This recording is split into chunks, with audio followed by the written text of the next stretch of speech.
सर्वप्रथम परम पूज्य प्रातस्मरणीय ब्रह्मलीन परम गुरु परात्पर गुरु परमेष्ठ गुरु के रूप में हम सब के हृदय में विराजित, आज भी मानव मन की अनेकानेक शंकाओं का समाधान करने वाले पूज्य सद्गुरुदेव भगवान के पावन चरणों में मैं वंदन करता हूँ, प्रणाम निवेदित करता हूँ। द्वितीय प्रणाम आश्रम की पुण्य परंपरा के संवाहक के रूप में विराजित पूज्य स्वामी जी महाराज के चरणों में प्रणाम करता हूँ। तृतीय प्रणाम के रूप में जो महानुभाव यहाँ पर गुरुदेव की आराधना बोल करके नहीं, श्रवण करके कर रहे हैं, उन सभी को प्रणाम निवेदित करता हूँ। जो लगभग प्रभात काल की बेला में भी और सायंकाल की बेला में भी श्रवण के माध्यम से गुरुदेव भगवान की आराधना कर रहे हैं, उनको विशेषाति विशेष मैं प्रणाम निवेदित करता हूँ, क्योंकि यह आराधना सरल नहीं, बहुत कठिन है। बोलना सरल है, सुनना कठिन है। तो इस आराधना को करने वाले सभी गुरु भक्तों को मैं बारंबार वंदन करता हूँ। और गीता प्रेस गोरखपुर से प्रकाशित एक ग्रंथ है भजन सुधा, उसमें एक भजन आता है, दीन दयाल दयानिधि कवन भांति मैं तुम्हें रिझाऊं। हे दीन दयाल दयानिधि, आपको किस प्रकार से रिझाऊं, ऐसी कौन सी वस्तु मैं आपके लिए लेकर के आऊं जो मैं कह सकूं कि यह मेरी है। तब चरणों से गंगा निकसी, आपके चरणों से गंगा निकली।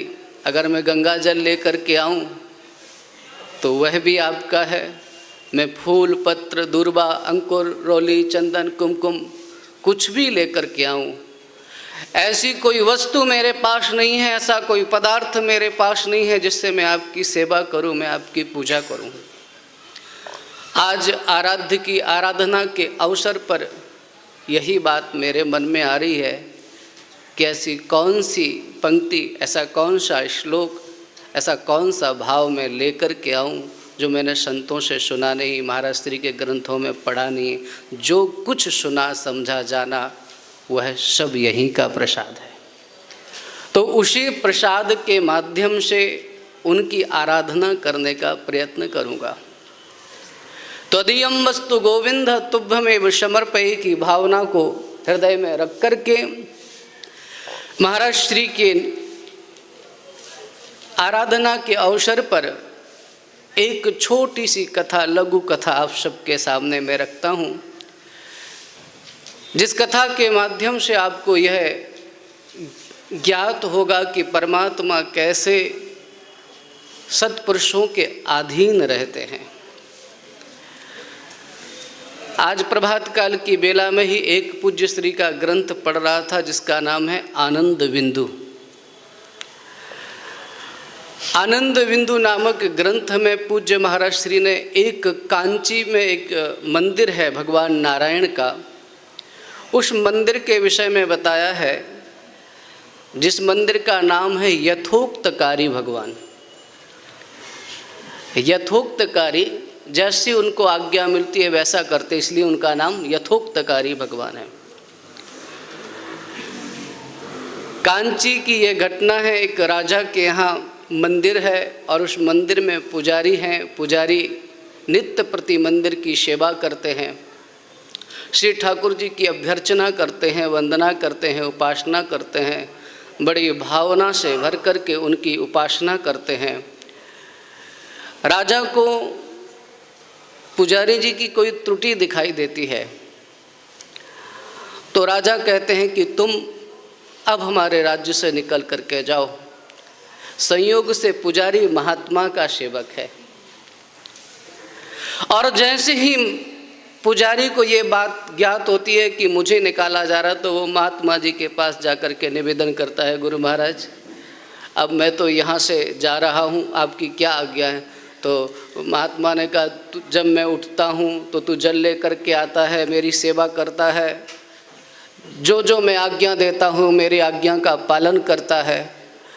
सेवक नहीं रहेगा तो मैं यहाँ क्या करूँगा, इसलिए तू जा रहा है तो तेरे साथ मैं भी चलता हूँ। पुजारी जी के साथ अब वो महात्मा जी भी, महात्मा जी के सेवक हैं पुजारी, तो उनके साथ चल पड़े। अब जब महात्मा जी जाने लगे, महात्मा जी ने जब जाने का संकल्प लिया तो महात्मा जी ने कहा कि जा तो रहा हूँ, एक बार ठाकुर जी से आज्ञा लेकर के आ जाऊँ, एक बार श्री ठाकुर जी से पूछ कर के आ जाऊँ, एक बार उनकी अनुमति लेकर के आऊँ। तो मंदिर में गए और मंदिर में जा कर के श्री भगवान से, नारायण से कहा कि कृपा करके आज्ञा दीजिए कि हम जा रहे हैं, आज्ञा दीजिए कि हम जाएं, आप अनुमति दीजिए। भगवान ने कहा कि जब पुजारी जी जा रहे हैं, महात्मा जी जा रहे हैं, तो अब हम यहाँ क्या करेंगे, हमारा रहने का भी यहाँ कोई औचित्य नहीं है। तो उन्होंने तुरंत निर्णय लिया। भगवान नारायण ने, महाराज श्री ऐसा कहते हैं, अपनी शेष सैया को कांख में दबा लिया। पुजारी जी का सामान पुजारी जी की कांख में, भगवान नारायण की शेष सैया नारायण जी के कांख में, महात्मा जी की शेष सामान महात्मा जी के कांख में। तीनों चलने के लिए तैयार हुए तो राज्य में अंधेरा छाने लगा। राजा ने पूछा कि इसका क्या कारण है। लोगों ने बताया कि पुजारी जी जा रहे, पुजारी जी के साथ महात्मा जी जा रहे, महात्मा जी के साथ भगवान नारायण जा रहे। दौड़ते हुए राजा सबसे पहले महात्मा जी के पास गए, बोले प्रभु कृपा करके रुक जाइए। महात्मा ने कहा कि मुझे कुछ प्रणाम करने से कुछ नहीं होगा, मेरे सेवक को मनाइए।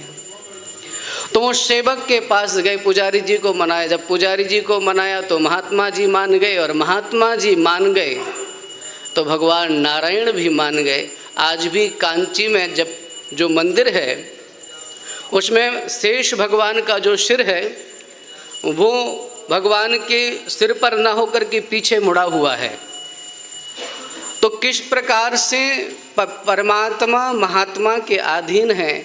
अगर महात्मा किसी स्थान को छोड़ करके चला जाए तो सोच लेना कि अब आपका मंगल करने वाला कोई नहीं है।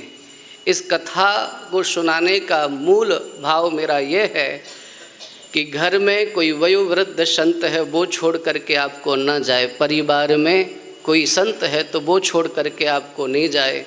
रावण का अमंगल तब हुआ जब विभीषण ने छोड़ दिया, कौरवों का अमंगल तब हुआ जब विदुर ने छोड़ दिया। आपके जीवन में कोई दुष्ट आवे तो कितना भी जुड़ने का प्रयत्न करे, जुड़ने मत देना। और जीवन में कोई सत्पुरुष होवे भैया, कितना भी संबंध तोड़ने का प्रयत्न करे, संबंध टूटने मत देना। ये बात याद रखना आप सभी। महाराज श्री के साथ आप सबका जो संबंध है, मानो वो महाराज श्री के साथ ही नहीं, नारायण के साथ संबंध है, परमात्मा के साथ आपका संबंध है। जो महाराज श्री से दूर हुए वो भगवान से ही दूर हो गए, और जो महाराज श्री के पास आए वो परमात्मा के पास ही आ गए।